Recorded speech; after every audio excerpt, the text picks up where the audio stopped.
Salut et bienvenue dans Ça tourne par rond, le podcast qui répond chaque semaine aux questions que vous vous posez. Quelles que soient vos interrogations dans votre rapport aux autres, au monde ou à vous-même, vous les partagez avec nous et Mardi Noir, psychologue et psychanalyste, va tenter d'y répondre. Salut Mardi Noir. Salut Christophe.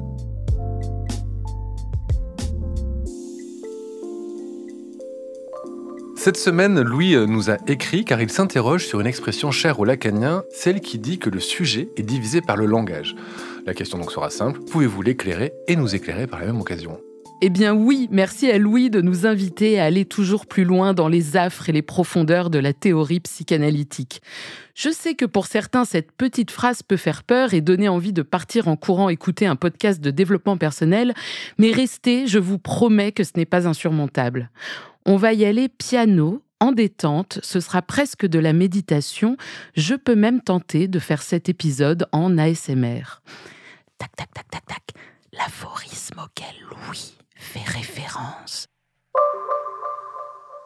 Non, ok, j'arrête. Ça va être long et pénible. Donc, cet aphorisme, le sujet est divisé par le langage, est de Jacques Lacan, psychanalyste français qu'on commence un petit peu à connaître par ici.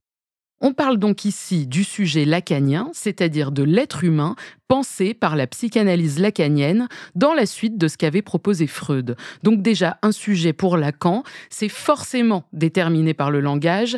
Là où il y a un sujet, il y a du langage, c'est un principe de base. Ok, le sujet est déterminé par le langage, mais pourquoi ce sujet est divisé par le langage ? Eh bien, l'idée principale de cette expression est que nous sommes parlés avant de parler.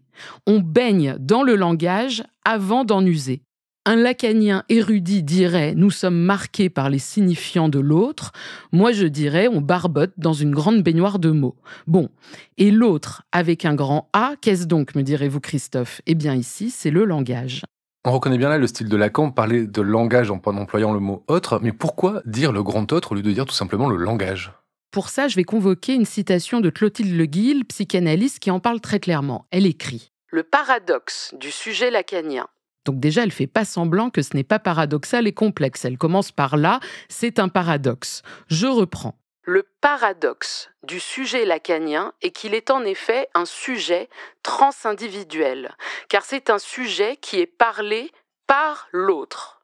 C'est un sujet qui déjoue toute croyance en une identité close et repliée sur le narcissisme imaginaire, car c'est un sujet inscrit dans une histoire qui a précédé celui qui parle et se poursuivra après lui.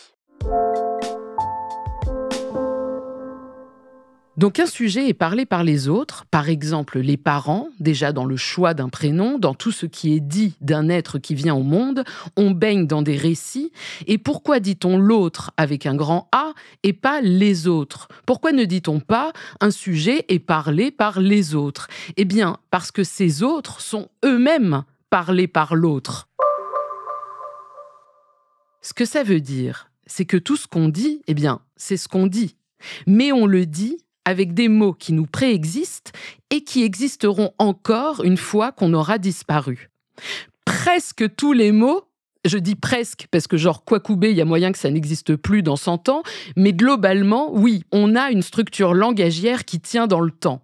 Bref, l'autre, le grand autre avec une majuscule, c'est une façon de dire que le langage en tant que tel est étranger et pourtant c'est par lui qu'on se constitue comme sujet. C'est ça le paradoxe. On est obligé d'en passer par cet autre du langage pour pouvoir exister singulièrement, puisque c'est ce langage qui va nous permettre de créer du sens.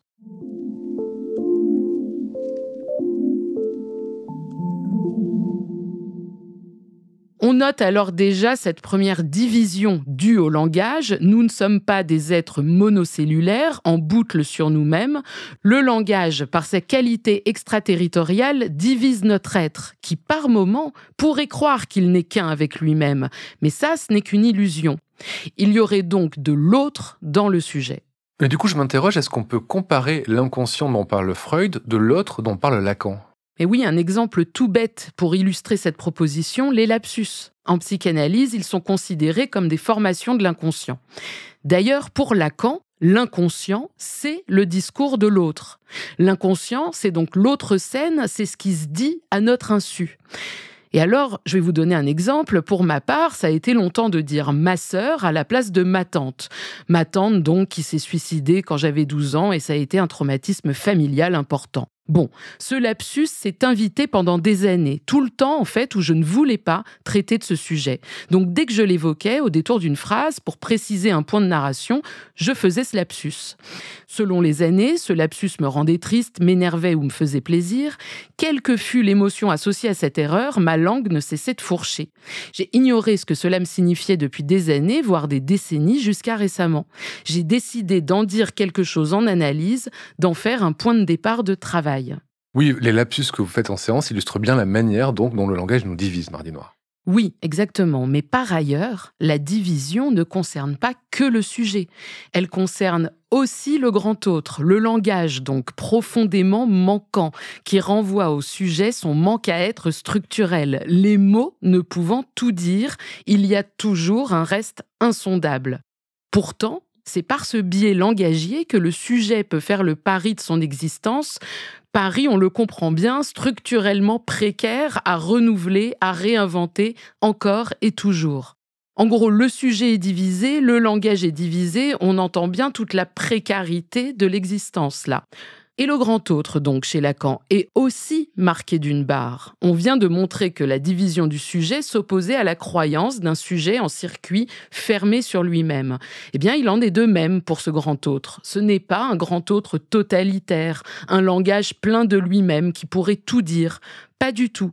Le langage est structurellement insuffisant. Il tente de rendre compte de l'indicible, mais il y a toujours un reste, un manque à dire.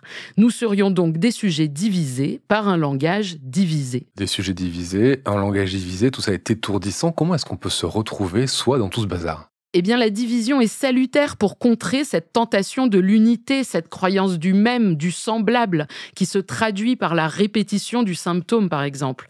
Combien de fois j'entends dans mon cabinet, c'est toujours pareil, ça ne bouge pas, c'est encore la même histoire. Eh bien, tout le travail consiste à faire émerger les points de différence, aussi microscopiques ou anodins soient-ils, mais pas de façon cosmétique ou arbitraire, ça ne servirait pas à grand-chose. Non, il faut tenter de tendre l'oreille à ce qui justement introduit du doute, de l'angoisse, de l'ébranlement dans un sujet qui s'accroche à son unité comme une moule à son rocher. En somme, faire de la division un point d'appui à la nouveauté, faire du sujet divisé par le langage un possible lieu pour l'étonnement. Se diviser pour mieux régner, en somme. Merci Mardi Noir et à la semaine prochaine.